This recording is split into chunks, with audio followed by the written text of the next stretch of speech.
예수님께서 바닷가에 가셔서 많은 사람과 함께 하셨고 그곳에서 하나님 나라 천국 복음을 전파하셨습니다. 사람들과 배로 띄어진 간격만큼 거리를 두시고 그 수많은 인파를 향해서 예수님이 말씀을 전하시니 그 말씀은 우리가 잘 알고 있는 씨 뿌리는 비유에 관한 말씀이었습니다. 예수님은 씨 뿌리는 비유를 통해서 하나님의 말씀이 나타나면 사람이 그 말씀을 통해 어떤 인생을 살아가는지 그 네 가지 유형에 대해서 설명하시고자 하셨습니다. 첫 번째, 이 비유의 이야기는 씨를 뿌리는 자가 씨를 뿌렸고 뿌리자마자 새들이 와서 그 씨를 먹어버린 이야기입니다. 두 번째 비유는 씨를 뿌리는 자가 씨를 뿌렸는데 그것이 흙이 얕은 돌밭에 떨어졌습니다. 흙이 깊지 않아서 싹이 조금 나왔으나 결국은 강력한 햇빛을 견디지 못하고 바싹 말라 죽어버리고 말았습니다. 세 번째 이야기는 씨를 뿌리는 자가 씨를 뿌렸고 그것이 가시떨기 위에 떨어졌습니다. 싹이 자라나 성장하다가 결국은 가시떨기에 막혀서 결실을 이루지 못하고 그대로 끝이 나고 맙니다. 네 번째 이야기의 경우는 씨를 뿌리는 자가 씨를 뿌렸고 그 씨는 좋은 땅에 떨어졌고 예수님의 말씀대로 30배, 60배, 100배의 결실을 이루게 됩니다. 예수님께서 말씀하신 이 씨는 하나님의 말씀입니다. 하나님의 말씀이 선포되고 전해지는 것, 그럴 때 사람은 어떤 모습으로 그 말씀 앞에 반응하는가? 하나님의 말씀에는 하나님의 뜻이 담겨져 있고 이루라고 하신 하나님의 명령이 담겨져 있습니다. 하나님 말씀의 기초는 예수 그리스도의 십자가 복음입니다. 이 십자가 복음을 통하여 믿음을 갖고 회개하여 천국 백성이 되는 자, 그때로부터 그는 하나님의 말씀을 따라 순종하는 길로 나아가야 하고 이 말씀이 선포될 때에 그 말씀에 따라 어떻게 반응한지를 통해서 그 사람이 가지고 있는 믿음을 평가할 수 있게 되는 것입니다. 이 씨 뿌리는 비유의 말씀의 핵심 가치는 제자들에게 전파되었고 제자들은 이 비유를 온전히 예수님께 설명을 듣고 깨달음으로 장차 그들의 사역을 통하여 예수님의 이 말씀을 전파하여 하나님의 나라 천국의 역사를 이루어 가게 될 것입니다. 오늘 본문 18절에서 예수님은 이 비유의 본뜻을 궁금해하는 제자들에게 이렇게 말씀하십니다. 그런즉 씨 뿌리는 비유를 들으라. 이 말씀을 해석을 해주고 이 말씀을 통해 어떤 신앙인이 되어야 하는지를 그 방향을 제시해주고 있는 것입니다. 19절에서 이 첫 번째 이야기에 대해서 예수님은 해석을 해주십니다. 아무나 천국 말씀을 듣고 깨닫지 못할 때는 악한 자가 와서 그 마음에 뿌려진 것을 빼앗나니 이는 곧 길가에 뿌려진 자요라고 말씀합니다. 길가에 씨앗이 뿌려졌고 새들이 쪼아 먹어버린 이 이야기의 본뜻은 영적인 의미를 담고 있는 것을 알 수 있습니다. 하나님 나라 천국 복음, 하나님의 말씀이 선포될 때에 악한 자가 와서 그 말씀을 빼앗아 가는데 여기서 말하는 악한 자는 바로 원수 마귀입니다. 마귀가 와서 하나님의 말씀을 깨닫지 못하고 이 말씀을 받아들여 이 말씀대로 살지 못하도록 말씀이 들어가 싹이 나여 성장하여 결실하지 못하도록 초반에 나타나 그 말씀을 가로채는 역사를 행할 것이라고 말씀을 합니다. 그러니 이 길가에 뿌려진 이 씨앗과 같은 인생을 사는 사람은 말씀을 듣긴 듣지만 이 말씀을 통해서 은혜를 받고 또한 이 말씀을 통해서 삶이 변화되는 변화가 전혀 나타나지 않습니다. 그것은 마귀가 가지고 와서 그 말씀을 은혜 받지 못하도록 막았었기 때문입니다.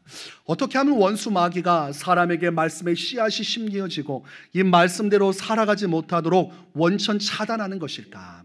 그 첫 번째 방법은 예배 중에 졸음이 오게 하는 것입니다. 뜨끔하는 분들이 있을 거예요. 전날에 잠을 못 자서 과로해서 잠잘 수 있습니다. 또한 몸이 안 좋아서 약기운으로 인해서 잠잘 수 있어요. 그러나 그것 말고 영적으로 마귀가 잠들게 하는 일이 있다는 것이지요. 제가 저도 고등학교 때 친구 하나를 전도했습니다. 자기는 불자라고 말하는 친구인데 제가 절에 가는 걸 본 적이 없어요. 어머니가 한번 이름을 달아놓고 등불 하나 켜니까 자기도 불자라고 말하는 아무런 신앙도 없는 친구인데 가끔씩 학교에서 저한테 염주를 던지고 라던 친구였습니다. 그러나 예수님의 사랑으로 용서하고 그 친구를 붙들고 제가 교회로 데리고 갔어요. 교회에서 예배 시간에 목사님 말씀을 전하시는데 목사님이 성령 충만하고 능력 있는 분이셨어요. 교회가 큰 부흥을 이룬 교회였는데 이 친구가 말씀이 시작하자마자 고개를 땅으로 받기를 시작하는 겁니다. 인사를 계속하는 거예요. 거의 혼수 상태에 빠진 정도였습니다. 제가 수시로 흔들었는데도 정신을 차리지를 못하는 겁니다. 그리고 설교가 딱 끝나자마자 정말로 신기한 것은 두 눈을 번쩍 뜨면서 생기가 돌아왔다는 사실입니다. 제가 그걸 보면서 이 귀신의 역사가 참 잔인하구나. 정말 죽을 고생해서 교회 데리고 왔는데 졸다가 가버리게 하니까 하나님 말씀을 하나도 못 듣고 가버린 겁니다. 이 친구 때문에 한번 교회에 와준 정도로 끝이 났고 결과적으로는 결실을 얻지 못했습니다. 마귀가 말씀을 듣지 못하도록 졸음의 역사로 귀를 닫아버리고 말씀을 듣고 그 말씀이 들어지면 믿음의 역사가 일어나 변화가 일어났는데 원천 차단해서 말씀을 받지를 못하게 한 것입니다. 두 번째는 예배 중에 잡생각이 나게 하는 마귀 역사가 있습니다. 교회만 오면 영감이 떠올라요. 하나님 말씀 적으려고 수첩까지 왔는데 직장에서 해야 할 일이 막 떠오르기 시작하고 만나야 할 스케줄이 떠오르고 놓치지 말아야 할 일들이 막 떠오르기 시작합니다. 거의 모차르트와 같이 큰 영감이 있어서 적고 적지요. 그래서 마음에 부푼 마음을 가지고 예배도 드렸고 일상에 좋은 아이디어도 가졌으니 좋다고 생각하지만 결국 그 수첩 주중에 한 번도 열어보지 않고 그렇게 흘러가지요.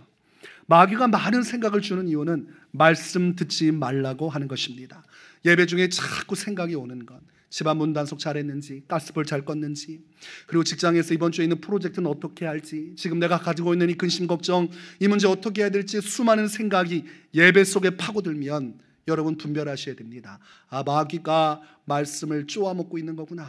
이 말씀 내가 못 듣게 하고 깊이 묵상하고 받아들이지 못하게 하려고 가져가려고 하는구나 생각을 하면 되는 것입니다. 세 번째는 마귀가 하는 것이 목회자에 대한 불신의 마음을 주어서 말씀을 못 받게 합니다. 목회자가 실수할 때도 있고 또 때로는 목회자가 잘못한 것이 없어도 성도들이 가지고 있는 자신의 기준이 있기 때문에 그 기준에 맞추어 목회자가 행동하지 않으면 마음에 불편한 마음을 갖게 됩니다.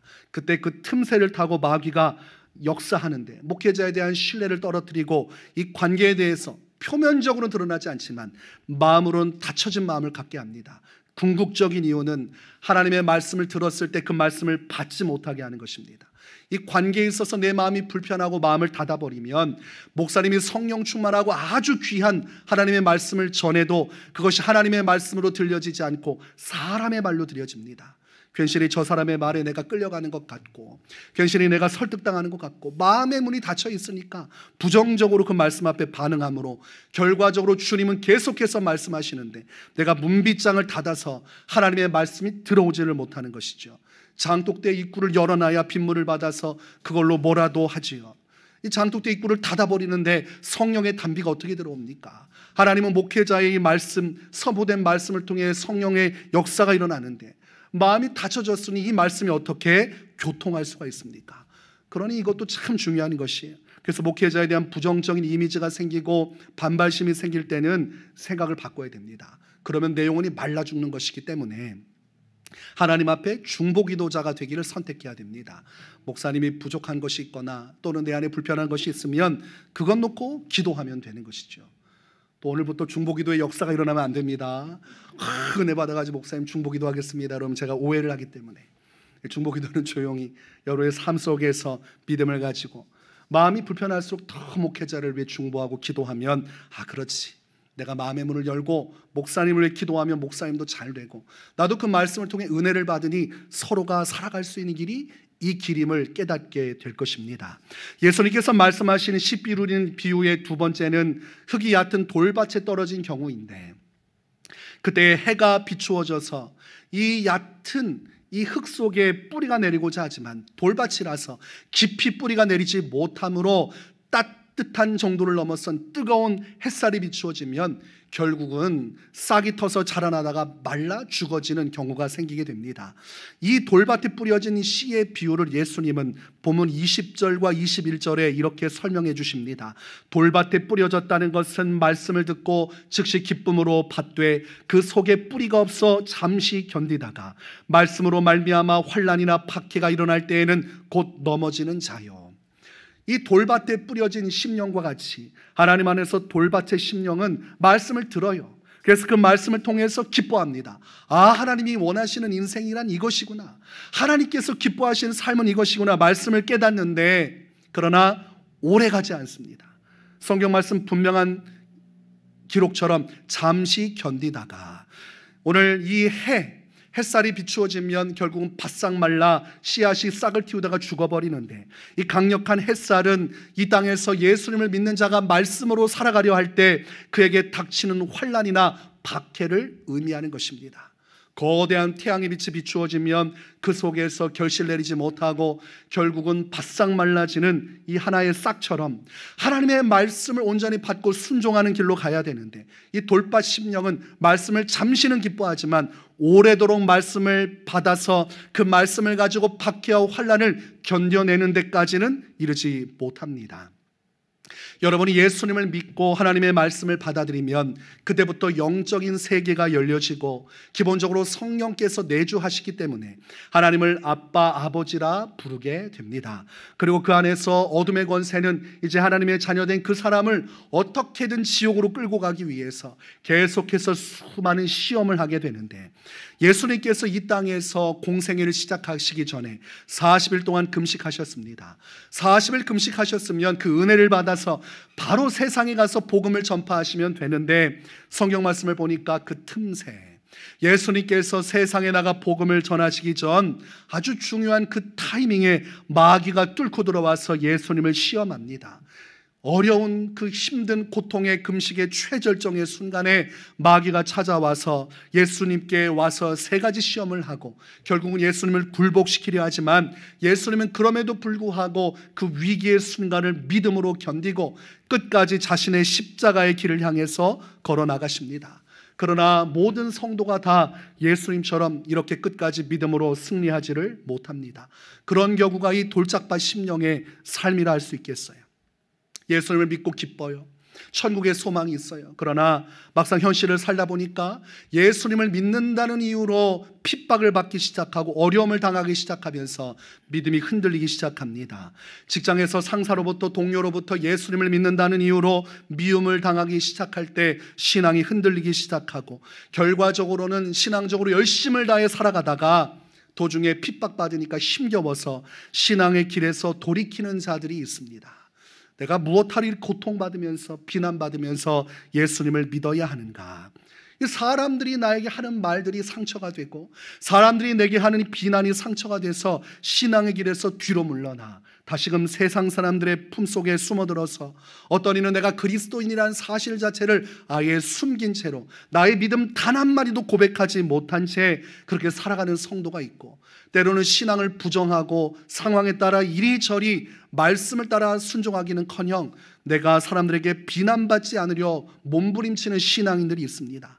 말씀을 붙들고 그대로 살아가야 열매가 맺혀지는데, 강력한 태양빛과 같은 환난과 핍박 안에서 견디지 못하고 잠시 잠깐 인내하는 것 같지만 결과적으로 말씀대로 살기를 포기하게 되고 세상적인 타협을 이루게 되는 것입니다. 성도가 하나님의 은혜를 받아 살아가다가 결혼을 했는데, 이 불신자하고 결혼을 하게 되면 그때부터 문제가 생깁니다. 왜냐하면 나는 은혜를 받으면 받을수록 하나님의 말씀을 따라 순종하는 길을 가려고 하는데, 이 상대방은 그렇지 않기 때문입니다. 나는 성령의 인도하심을 따라가지만 내 배우자는 어둠의 권세에 여전히 묶여있기 때문에 세상 권세와 세상 권력 그리고 세상의 이치 속에 매여 살아갑니다. 그러니 충돌을 하게 되는 거죠. 말씀대로 살아가려는 나의 자아와 말씀과 상관없이 사람의 법칙을 따라 살아가는 배우자가 충돌하면서 분쟁이 일어납니다. 그때부터 갈등이 빚어지고 고통을 받아요. 내가 예수님 잘 믿고 싶은데 가정 안에 불화가 일어나니까 고통을 받게 됩니다. 열심히 할수록 계속해서 집안에 가면 힘겨워짐으로 선택을 해야 되죠.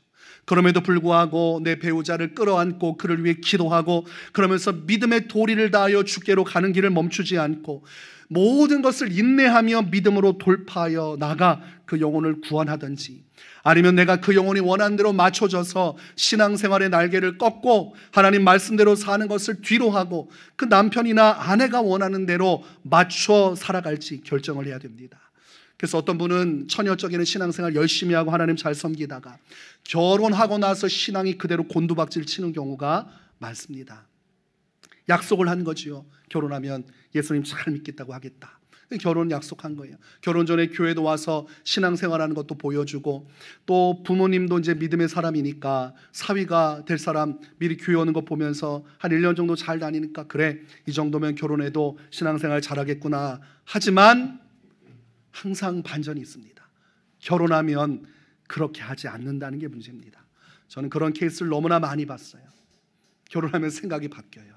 결혼하면 전과 같지 않아요. 그러니까 문제가 되는 겁니다. 약속대로 같이 신앙생활 잘하면 좋은데 결혼하고 나서부터 교회 나오지 않고 도리어 교회 가는 걸 방해하기 시작하고, 그것 때문에 인격적인 비난을 받기 시작하고, 때로는 미쳤다는 얘기까지 들으니 내 신앙에 대해서 집에서 인정을 받지 못하니 고통스럽고 계속 분쟁이 납니다. 그러다 보니까 한 발 두 발 뒤로 미루다 보니까 나중에 어떻게 됩니까? 주일만 되면 남편하고 여행 다니는 거예요. 그러다 보니까 어떻게 돼요? 이 삶이 참 괜찮은 거예요.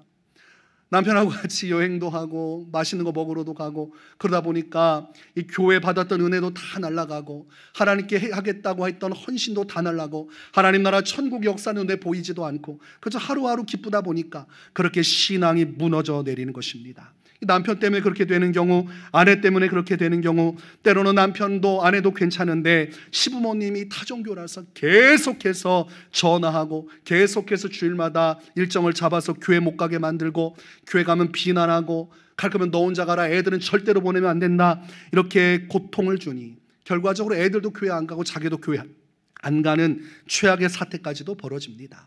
말씀대로 살려고 하는데 관계가 깨지고 갈등이 일어날 때 견디지 못하고 많은 사람들이 결국은 기브업, 포기해버리고 그저 말씀대로 살기보다는 현실에 순응해서 좋게 살아갑니다. 그러다 보니 신앙이 변질되고 열정이 사라지고, 그 신앙 다시 회복하고 싶지만 그렇게 회복이 쉽게 되지 않습니다. 하나님은 아무에게나 은혜를 주시지도 않고, 그 은혜는 소중한 것이라 내가 지금 버리고 나중에 언제든지 찾으면 은혜 주시는 거 아닙니다. 은혜의 주권은 하나님께 있어요. 하나님이 주셨으면 그 은혜 잃지 않기 위해 몸부림치고 말씀에 복종해야 되는데, 너무 쉽게 하나님의 말씀을 저버림으로 은혜의 삶이 끝장나는 경우가 오게 됩니다.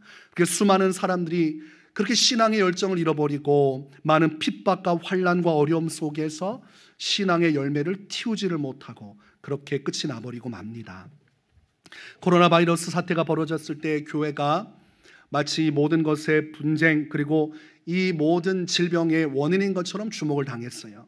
그러다 보니까 교회 예배하는 것에 관여하기 시작했고, 교회에서 예배하면 돌팔매질이라도 던지려고 했어요. 그래서 맘카페에서는 교회 예배하는 교회 이름 다 올리고 사진 찍고, 그래서 예배하는 교회를 완전히 다 초전 박살을 내버렸습니다. 그러다 보니까 어떻게 됩니까? 교회가 교회 불 끄고 예배하지 않고 성도를 다 흩어버렸습니다. 그때 수많은 성도들이 믿음의 자리에서 떨어져 나가서 지금도 교회 못 나오는 성도들이 참 많습니다. 코로나는 지금도 끝나지 않았어요. 그때도 안 나올 수 있으면 지금도 안 나와도 되는 것입니다. 면죄부를 주다 보니까 하나님 안에서 환난과 박해가 왔을 때 어떻게 성도가 믿음으로 그 상황을 견뎌야 되는지를 알려주지 않고, 돌짝박 신앙과 같이 타협하는 법을 가르쳐 주다 보니까 한국교회 수많은 자들이 이 위기의 코로나 시대에 신앙을 다 저버리고 지금도 그 뜨거운 신앙 회복하지 못하고 헤매이는 성도가 너무나 많습니다. 성도는 사람들이 박해하거나 어떤 환난이 오는 상황과 환경에 맞춰 신앙생활하는 것이 아닙니다. 그렇게 하면 결국은 강력한 햇살, 태양 밑에 그 신앙은 다 부서지고 녹아질 것입니다. 하나님의 말씀 위에 서서 눈이 오나 비가 오나, 오늘날 같은 경우는 어떠한 질병이나 코로나 바이러스의 역사 속에서도 최선을 다해 하나님 말씀대로 순종하고자 할 때 그것이 돌짝밭 인생을 살지 않는 비결이 될 수 있는 것이지요. 세 번째 씨 뿌리는 비유의 이야기는 가시떨기에 떨어진 씨앗에 관한 것이었습니다. 말씀을 들었습니다. 싹이 틔어졌어요. 그리고 자라나고 있는데 무엇이 가로막고 있어요?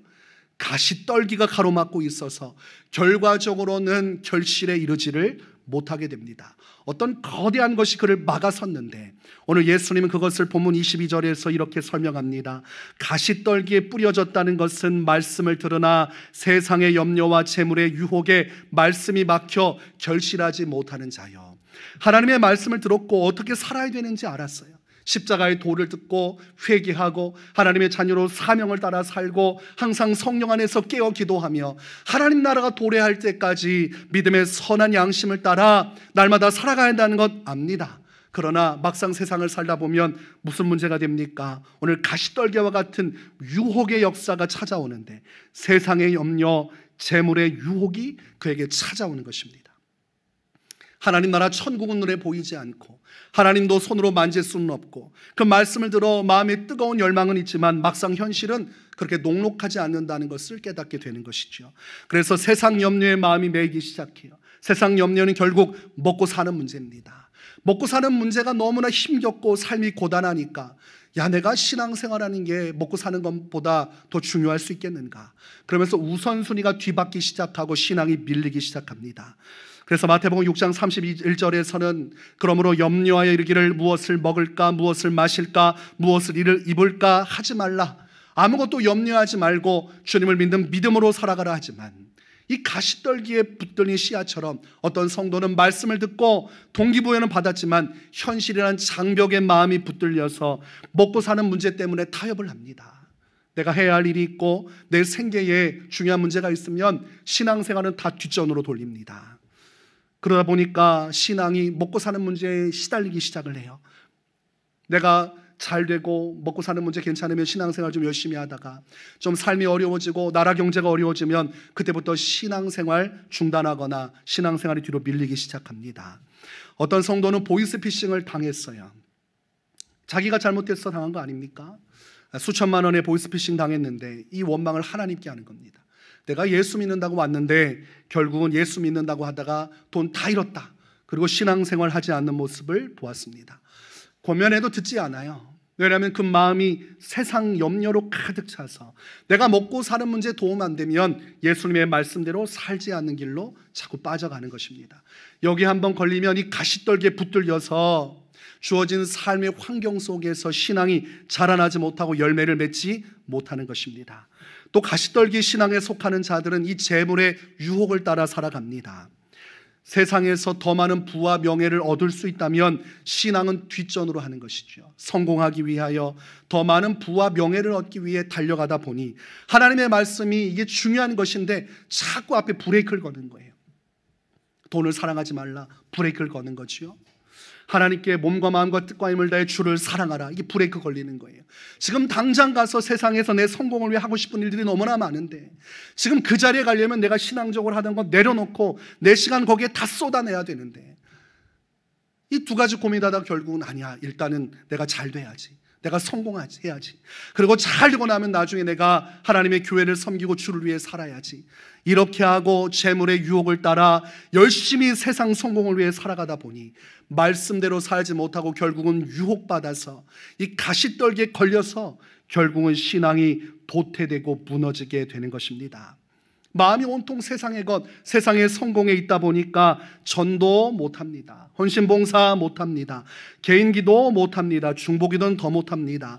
거룩한 삶을 살라고 하지만 세상에 치여 먹고 사는 일에 목매이다 보니 여러 가지 편법을 쓰게 되고 때로는 죄악에 손을 대게 되고 그러면서도 가정을 지킨다, 나의 미래를 지킨다는 변명으로 하나님의 말씀에 가까워지기보다는 죄악의 수렁으로 들어가며 그 영혼은 더 깊은 절망에 사로잡히게 되는 것입니다.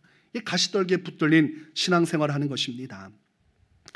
이런 신앙생활 하나님께서 무엇이라 말씀하실까? 성경 말씀에는 세상의 염려를 따라서 재물의 유혹을 따라 인생 살아간 사람이 있었어요. 그 사람은 누가복음 12장 20절에 나오는 한 부자입니다.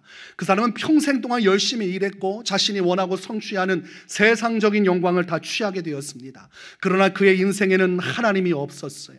하나님의 말씀을 따라 순종하는 것보다 내 방법과 내 방식을 따라 열심히 열정적으로 세상 일에 마음을 쏟았습니다. 그때 하나님께서 그에게 이렇게 평가하십니다. 하나님은 이르시되 어리석은 자여, 오늘 밤에 내 영혼을 도로 찾으리니 그러면 내 준비한 것이 누구의 것이 되겠느냐 하셨으니 너 오늘 밤 내가 부를 것이다. 그리고 네가 수고한 모든 것들은 다른 사람이 가져갈 것이요 너는 그 대가로 영원한 멸망에 처하게 될 것이다. 하나님의 말씀을 저버리고 세상의 성공과 재물을 더 소중하게 여기고 말씀대로 순종하는 길을 내버린 모든 자들은 이 부자와 같이 될 것입니다. 여러분, 찬양 중에 복음 성가 중에 손에 있는 부기보다라는 찬양이 있습니다. 1절 가사가 이렇습니다. 손에 있는 부기보다 주를 더 사랑하는가, 이슬 같은 목숨보다 주를 더 사랑하는가, 사랑의 빛 잃어가면 주님 만날 수 없어, 헛된 영화 바라보면 사랑할 수도 없어, 잠시 머물 이 세상은 헛된 것들 뿐이니 주를 사랑하는 마음 금보다도 귀하다. 아무리 세상에 근심된 일이 많고 아무리 세상에 재물이 탐이 나도 하나님보다 소중할 수는 없어요. 내 손에 그 부귀영화 재물을 쥐다가 하나님의 말씀을 놓치면 그 인생은 실패하는 인생이요, 나중에 큰 화가 그에게 기다리고 있을 것입니다. 그럼 우리는 어떤 신앙생활을 해야 되는가? 주님이 궁극적으로 말씀하시는 성도가 말씀 앞에서 어떤 삶을 살아야 하는가? 그것이 바로 마지막 비유의 이야기입니다. 본문 23절에서 이렇게 기록합니다. 좋은 땅에 뿌려졌다는 것은 말씀을 듣고 깨닫는 자니 결실하여 어떤 것은 100배, 어떤 것은 60배, 어떤 것은 30배가 되느니라 하시니라. 오늘 이 말씀이 여러분에게 중요한 것입니다. 이 좋은 땅에 하나님의 말씀이 들어가면 이 말씀 안에서 무궁무진한 역사가 일어나요.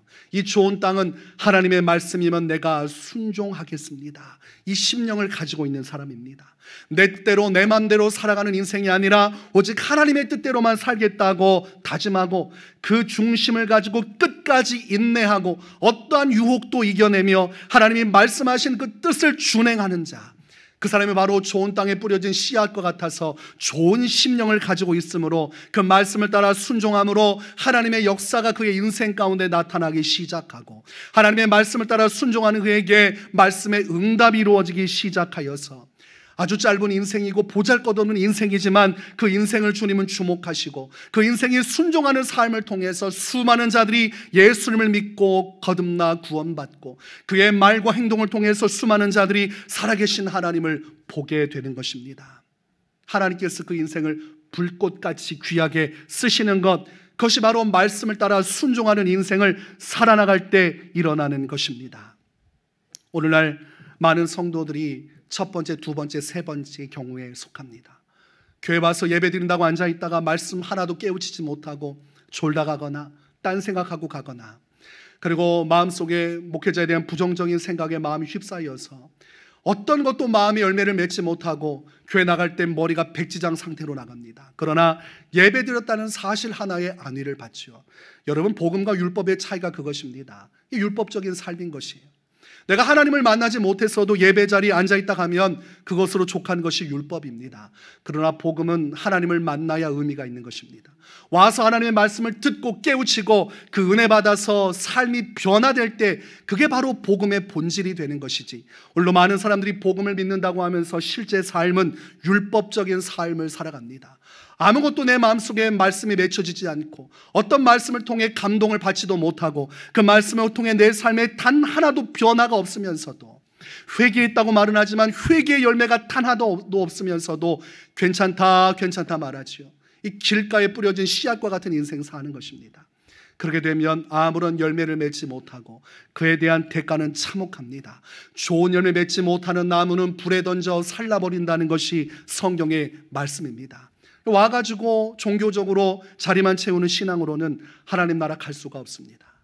이 말씀을 토대로 내가 믿음을 따라 살아갈 때 그 믿음 안에 천국의 문이 열려지는 것이라, 지금도 기독교인이 많다고 자랑하지만 그 중에 몇 명이나 하나님 앞에 온전한 신앙생활을 하는가?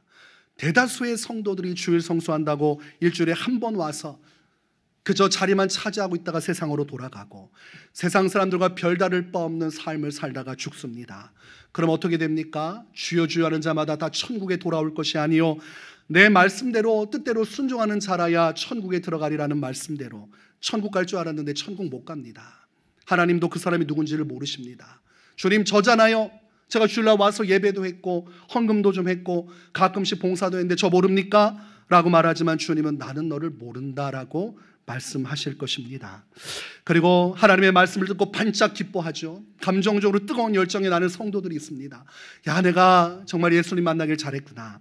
정말 나는 말씀대로 살겠습니다. 그렇게 말하고 세상에서 이리저리 치이고 예수님 믿으면 다 잘되고 사람들이 사랑해 줄 줄 알았는데 정말 교회를 비난하고 미워하고 시기하고 질투하는 그런 안티그리스도인들을 만나게 될 때마다 엄청난 상처를 받고, 내가 신앙의 색채를 드러낼 때마다 사람들이 나를 평가하고 재단하는 것을 통해 고통받으면서 안 되겠다, 내가 예수 믿는 것은 너무 티내지 말아야겠구나, 박해와 환난 가운데 타협하면서 신앙이 뭉그러지는 사람들이 있습니다. 그러나 하나님께서 원하시는 좋은 이 밭을 가진 심령은 그럼에도 불구하고 환난과 박해가 와도 버텨냅니다. 사람들이 뭐라 하든 끝까지 믿음을 가지고 견뎌냅니다. 왜냐하면 나를 위해 살아가지 않고 오직 주님을 위해 살아가는 삶을 선택했기 때문입니다. 좋은 땅에 뿌려진 씨앗은 나를 위해 살아가는 사람이 아니에요.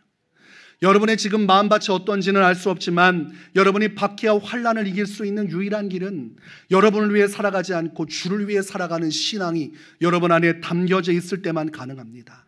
안 그러면 사람들의 비난을 견딜 수 없어요. 내 인생이 어그러지는 걸 보기가 어려워요. 너무 마음이 아파요. 내가 왜 이렇게 미움받아야 되지?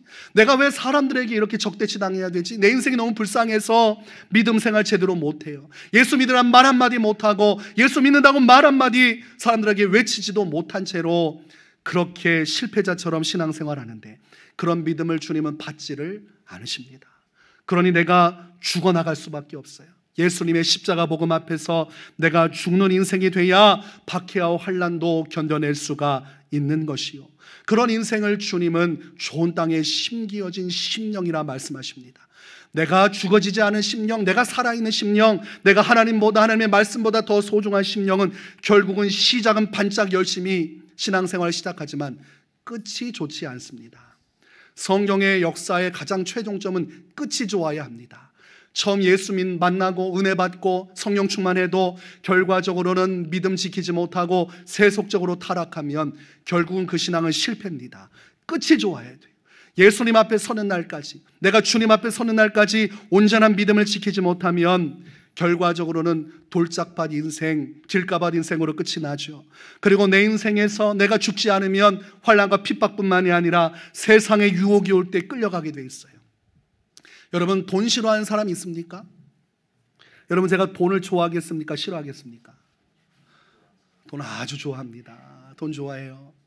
그러니까 제가 전도사 시절에 로또 복권 사가지고 하나님 한 방만 맞으면 제가 성전 건축하고 부모님 세계 일주 시켜드린다고 제가 어린 시절에 약속했는데 세계 일주 시킬 수 있을 수 있도록 도와주십시오.